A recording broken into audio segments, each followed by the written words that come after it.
Rachel Storment is the worship pastor here at Destiny Church. You did an awesome job this morning. I was inspired by that and encouraged. Thank you for sharing your gifts with all the people who get to worship here. We're traveling California talking about opening up churches and doing it the right way and also keeping the government out of that because they've kind of had a heavy hand on this. Yeah. You've been seeing this firsthand from the stage. What are your thoughts on how churches should be facing this challenge from the government as far as unfair restrictions and saying how many people can meet? And they even put, the reason I want to talk to you, put a restriction on singing on Sundays. Yeah. You know, I think it's interesting. As you kind of look at the churches, when this whole thing started to happen and we made the decision on Pentecost Sunday, May 31st, to open up, I assumed this was going to be a very unifying thing. All churches would think the same thing, that it's time to open. But I never thought the most controversial thing in my life would be my decision to continue to lead worship and continue to sing.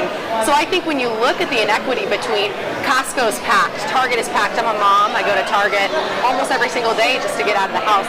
Yeah. Target is packed, and it's 50-50 who's wearing masks, who's wearing them down below their face and who's just wearing them, and they're communicating with other people and drinking their Starbucks coffee, and then churches have continued to be shut down while liquor stores, marijuana stores, especially in the state of California, it's legal. Yeah. Marijuana stores and abortion clinics are packed. And so I just thought, you know what, this isn't just a disease we're afraid about. This is obviously a huge government overreach, and not just for Christians, people of all religious backgrounds and faiths. It's just seemed very, very interesting and something that I never thought I would see in my lifetime. Like I said, I would never think that the most controversial decision I would make would be to lead worship. And especially when the parameters got put around the singing, I think that's when I really started to feel, okay, there's something different going on.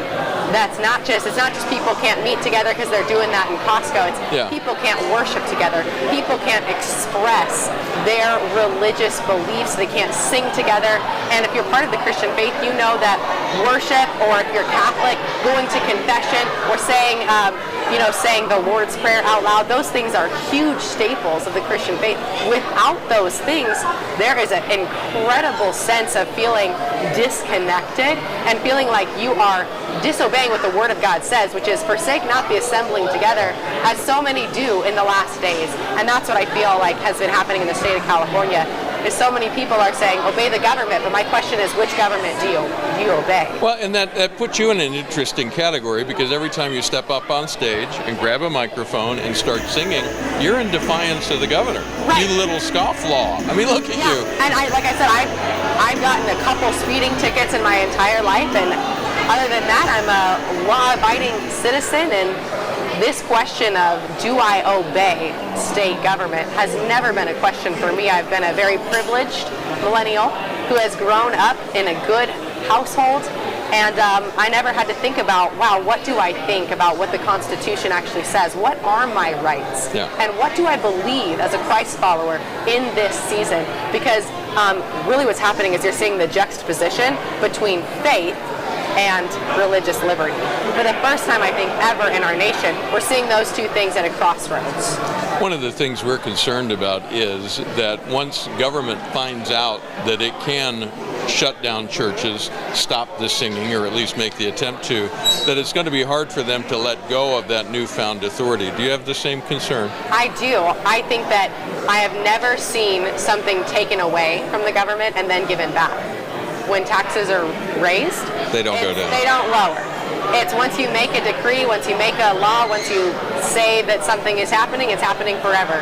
Once you sign up on your iPhone or you go to Instagram, you are now going to be subject to basically Big Brother. And that doesn't go away. You can't just decide to become untraceable after being traced.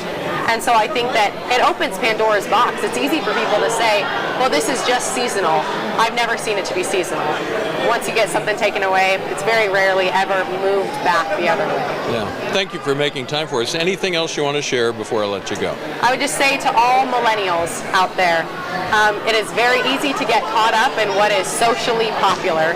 But if you are a millennial and you are a Christian, you need to, for the first time maybe ever, really sit down and ask the hard questions. What do you really think? What do you really believe? Not what are people telling you, but what do you believe the Word of God says in this time? Because we're a part of a big revival moment right now, and we're going to miss it if we just listen to the loud voices in media. Rachel Storment, thank you. Thank you. Appreciate it.